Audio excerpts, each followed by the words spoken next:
After 5,000 years, will the pyramids of Egypt reveal their secrets?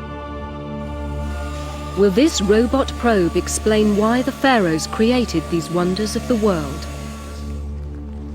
Did slaves use fantastic machines to build them? And did the ancient architects draw their inspiration from outer space?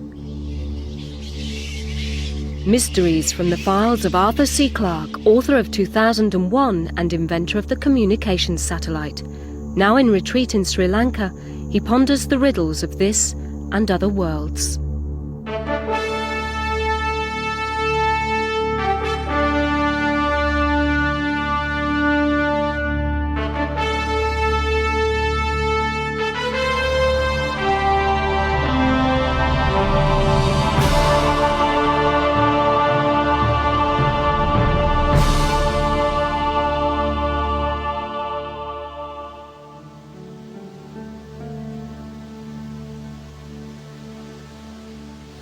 Many of the tombs and memorials in this Colombo graveyard are impressive reminders of past lives, but no monuments on earth are more awe-inspiring than the pyramids of Egypt.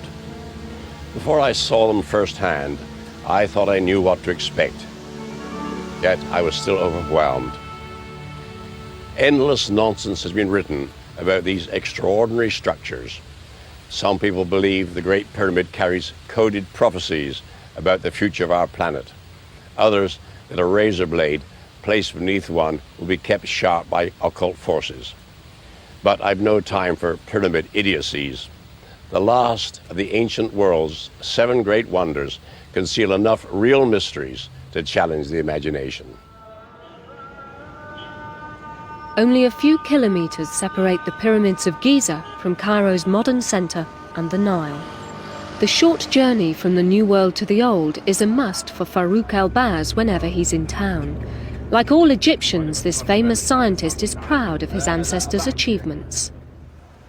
They are so enormous, they are so impressive, we can't even perceive how these ancient people were able to build such enormous structures. And they're also beautiful structures. They're also located correctly as far as the north and south and east and west. They're also something that all of us still cannot completely fathom.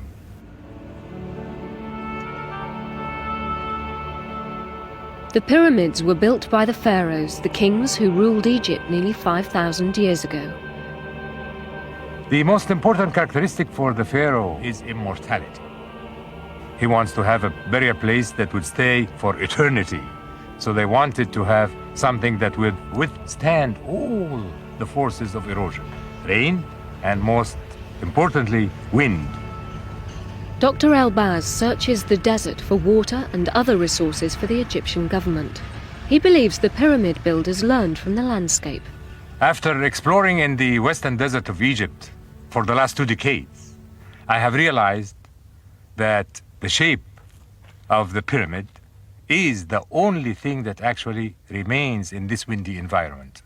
Meaning that if the ancient Egyptians built that structure as a cube or a pentagon, it would have been long gone by erosion.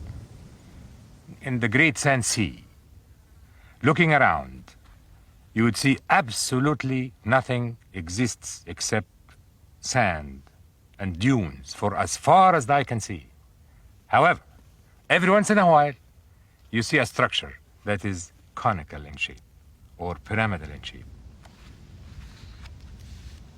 I saw some that are 4-sided, honest to God pyramidal shapes, natural pyramidal shapes. I was exploring near the Clarke oasis, and in the distance, I see these 3 structures, almost identical to the view of what the pyramids of Giza are like, that of Khufu, Khafra, and Menkaure. I thought to myself, the ancient Egyptians must have learned that pyramidal structures are the only things that would persist in a windy environment, and when they wanted to build something that would persist forever, for eternity, they selected a pyramidal structure. A less earthbound solution to the riddle of the pyramid shape comes from a Belgian engineer. The blueprint fell from the sky, according to Robert Boval. We know that they venerated a very, very sacred relic just before they started building pyramids, which was said to have cosmic origins and was of conical shape. Now, the likelihood is that this was an oriented iron meteorite.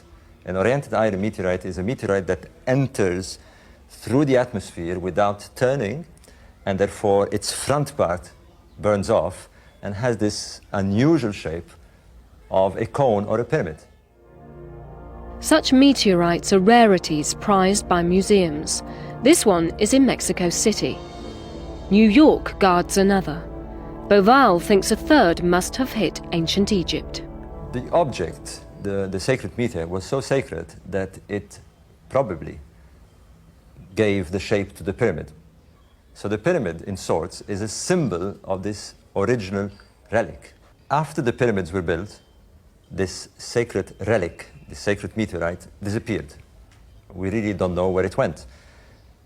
And one of the likely places is that it might have been concealed within the pyramid. Even the secrets of the pyramid builders remain hidden. This stepped pyramid was their first design. Their second was less successful. Its sides were too steep and it cracked. The pharaoh rejected the bent pyramid and moved his builders to the site next door. Luckily for them, they got it right this time. The workers are usually thought to have been slaves. But in his excavations, Dr. Sahi Hawass, General Director of the Giza Pyramids, has unearthed a different story.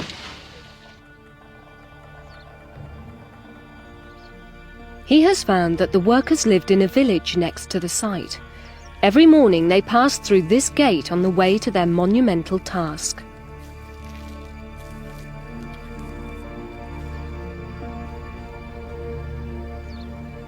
Hawass's key discovery is the workers' graves. We are sure 100% of the classification of the people who are buried here through the inscriptions. It say inspector of building tombs, director of building pyramids, and all these poor tombs are for the workmen. And you can imagine that for the first time now we know things about them. We know what kind of dress they had. Is like some of the workmen that you see working for me now. We know about their jobs for the first time. We found a unique title saying Imira Ges Mer, the overseer of the side of the pyramid. Means every side of the pyramid had someone to control it.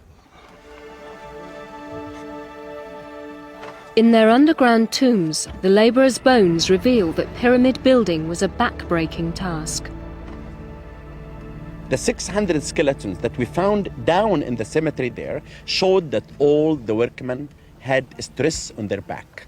They were involved in moving stones. They were doing a hard work to build the pyramid for the glory of the king. This discovery proved a very important thing, that building a pyramid was not by slaves. They're buried beside the king. If they were slaves, the king will never let them to be buried in his shadow. They're buried in the shadow of the pyramids. And that is an important proof that they were not slaves. Slaves or not, how did the workers actually construct such vast mausoleums? American engineer Robert Moores wants to find out how they could have lifted the stone blocks. If this works, it'll be a miracle, but let's hope for the best. Okay, crew, we want to get on here. Easy does it. See if we can raise this baby. An average pyramid block weighs more than 2 tons, but even this much smaller one takes some lifting. Raise that block. Okay, there she goes. To get Khufu's pyramid built, for example, in 20 years, and I estimate it contains about 1.8 million blocks. Working 10 hours a day, 300 days a year, you would have to be putting a block in place every 2 minutes. The ramp theories won't get those blocks in place. You just can't get enough blocks along one ramp or even 4 ramps to get the pyramid built in that time. Okay, Neil, we're going to raise this block. Moore's favourite theory is that the Egyptians lifted the blocks with an A-frame. But to raise massive weights, A-frames must have been used in a more sophisticated way than this. Here's the block to be lifted, and as the workmen pull on this rope, the A-frame rotates, lifting the block. Now, at a certain point, other workmen on another rope that's attached to the block would take up the tension and hold the tension. Now the workman on the first rope could release the tension on the A-frame and take a new bite on the rope. Now the workman on the A-frame rope could pull on the A-frame, rotating it again. We get up to about this height where the block is about to go over the lip. Both sets of workmen would haul on the rope to pull the block over the edge. At that point, another A-frame up on the next level would start the process all over again.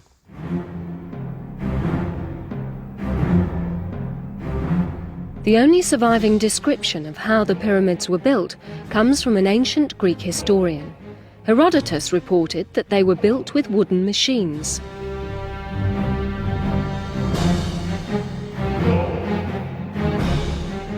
Teams of workers used them to lever the blocks from one step to another up the pyramid.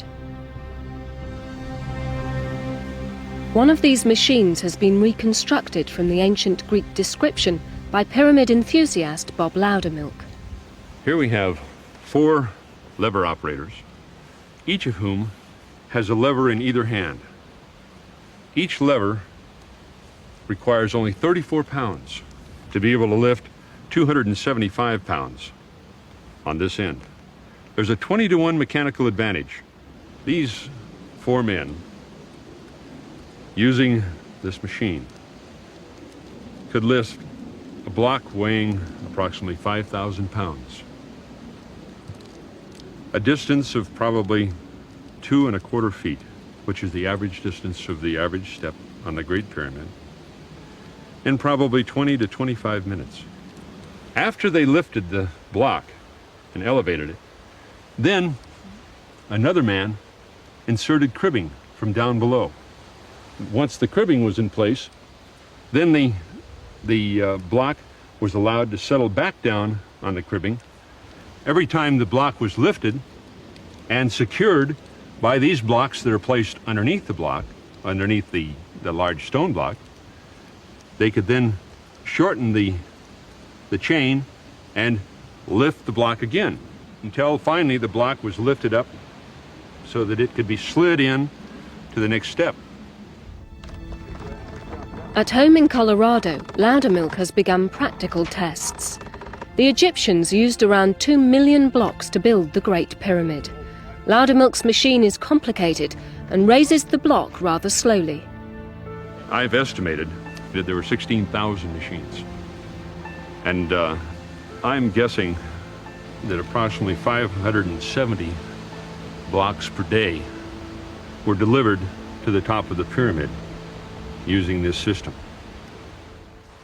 Architect Julian Keeble has persuaded his family and friends to throw their weight behind his research. It is actually the moment of truth in a way, because although we've worked all this out in theory, we've never actually lifted a block this big in reality. So, ready? 1, 2, 3, lift.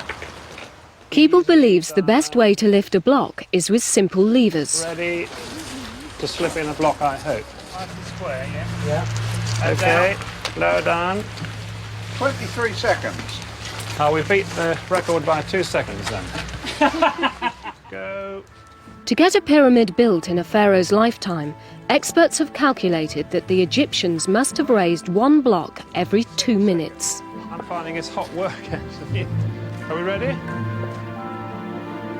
By timing each stage of the lift, Keeble's team discovers that it can't have been easy. Nice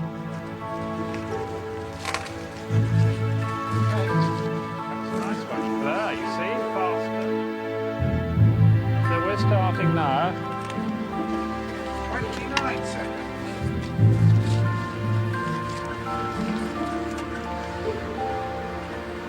Okay.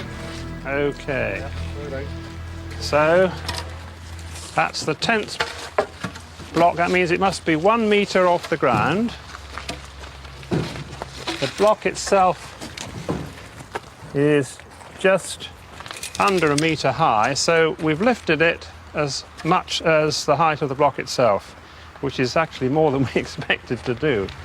So I'm very pleased that I think we've shown something in real life as to how what Herodotus described as being the way that pyramids were built can actually be done quite simply with 4 bits of wood.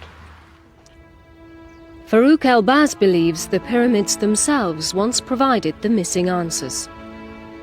One of the things that I've always wondered about is the fact that the ancient Egyptians wrote down everything. So why don't we have the writing that would tell us about how the pyramids were built and what for and all of that? If we look at the step pyramid, the first one that was built, we see it was based on a big structure like this, a smaller one on top, a smaller one on top, a smaller one on top. You make a pyramidal structure made by steps. So why change this pattern, since it proved right, into the pattern that we see today? I think it is the need for making a smooth surface so you can write the history on it, so it would stay forever. The pyramids, in today's terms, might be equivalent to the billboards on our highways to tell us about the greatness of such and such, or the virtues of our civilization. These were the virtues of the civilization then. There is one slight evidence that we can see today, and that is on the tip of the second pyramid, right here, where we can still see a piece of the outside plaster, and on that plaster we can still see a hint left over of the red paint that used to be on the outside. I believe that the whole outside surface was painted red, the Egyptian red, this magnificent color, and then on top of that is the writing from top to bottom, and all on the sides in columns like that going down the slope on all of the sides, so everyone would be able to see the same story coming from all directions about who built the pyramid, what it meant, and when, and what for. Deep in the desert, at a tumble-down pyramid, Robert Bauval ponders the greatest question of all. This is where the ancient Egyptians left their Book of the Dead. It explains the pharaoh's philosophy.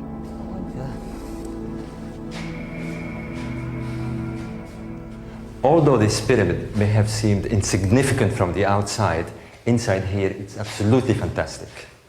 Here is the key to understand the mystery of the pyramids, because they tell us of the mysterious star religion of the pharaohs. If you want to understand a cathedral, you of course read the Bible. So if you want to understand the pyramids, you must read these, the pyramid text, the oldest religious writing in the world.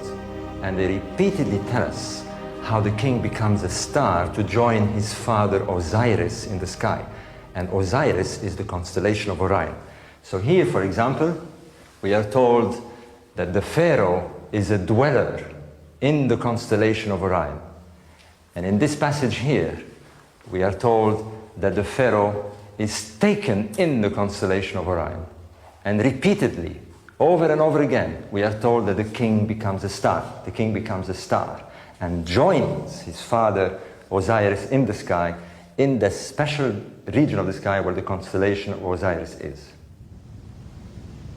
This interpretation of the Book of the Dead says the pyramids are places of the night. In the pharaoh's burial chamber in the Great Pyramid, Bauval finds confirmation. Tiny details point to the pyramid's purpose. The most mysterious structures are these shafts. In each chamber are 2 shafts, one in the north wall and one in the south wall. Now, although you see just a small opening, these shafts are extremely difficult to build. They're built within the core of the masonry at an incline. Now, this to an engineer, it's a nightmare, because you have to not only cut each block and dress it properly, but the whole surrounding structure must be adapted. Each course of the masonry must be kept perfectly dressed so to fit the profile of the shaft. Originally, it was thought that these shafts were air shafts, because when the shafts in the king's chamber were opened, they let air in. If they just wanted ventilation, it would have been much easier to have them horizontal, whereas clearly the architect went to a lot of trouble to build them. They must have a very, very important purpose. Only this robot camera could penetrate the shafts. German inventor Rudolf Gantenbrink calls it Upuaut, ancient Egyptian for opener of the ways.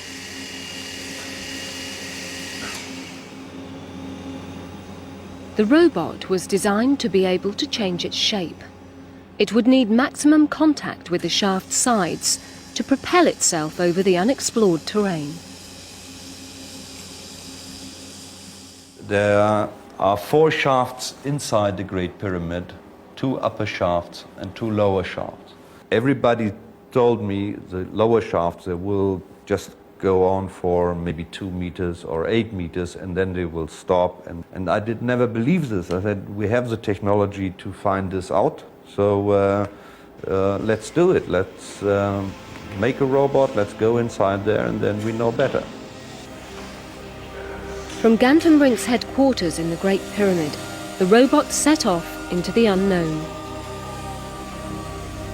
It sent back pictures of its voyage. The first part of the shaft is horizontally for 2 meters and then it goes up. So just by looking with your eyes you don't see what is coming there. We could see for the first time images that have not been seen for 4,000 years, and this was the most exciting point. Upuaut explored all 4 shafts in the Great Pyramid.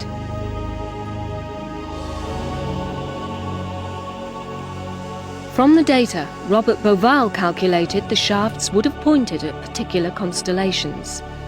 He found that one of them was directly aligned with Orion's belt, and could have launched the pharaoh's soul towards the stars.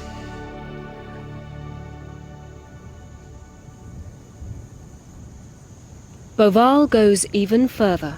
He believes the pyramid's grand design pays homage to the heavens. For years now, I've been trying to understand the strange layout of the 3 great pyramids of Giza. Now, the first 2 larger pyramids were in perfect alignment. And yet what was strange is that the 3rd pyramid was not only much smaller, but was offset from this line. Now with all this precision, all this planning precision, why was that? I was totally baffled, and yet I was sure it had something to do with the stars. Finally, on a night out in the desert, I was sitting with a friend, a yachtsman, and he was trying to explain to me how to find the rising point of the brightest star in the sky, the Dog Star Sirius. And he pointed at the 3 stars in the belt of Orion.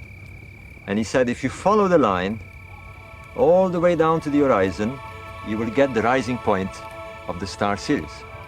And then, as if in an afterthought, he said, actually, if you look carefully, the 3 stars of Orion's belt are not quite in a row. The top star is much dimmer and is offset. And suddenly I realized that this was the answer I was looking for to explain the mysterious layout of the 3 pyramids of Giza.